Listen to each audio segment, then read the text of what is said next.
National Weather Service in Sterling, Virginia has issued a severe thunderstorm warning for Northwestern Stafford County in Northern Virginia, Southeastern Fauquier County in Northern Virginia, until 4:15 p.m. At 3:31 p.m., a severe thunderstorm was located over Bealton, Oregon, 9 miles south of Warrenton, moving southeast at 30 miles per hour. Hazard, 60 miles per hour wind gusts and quarter-size hail. Source, radar indicated. Impact, damaging winds will cause some trees and large branches to fall. This could injure those outdoors, as well as damage homes and vehicles. Roadways may become blocked by downed trees. Localized power outages are possible.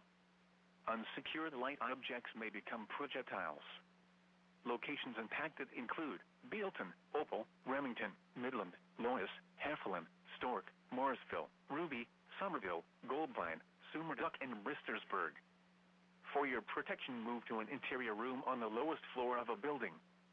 Large hail and damaging winds and continuous cloud-to-ground lightning is occurring with this storm. Move indoors immediately. Lightning is one of nature's leading killers. Remember, if you can hear thunder, you are close enough to be struck by lightning.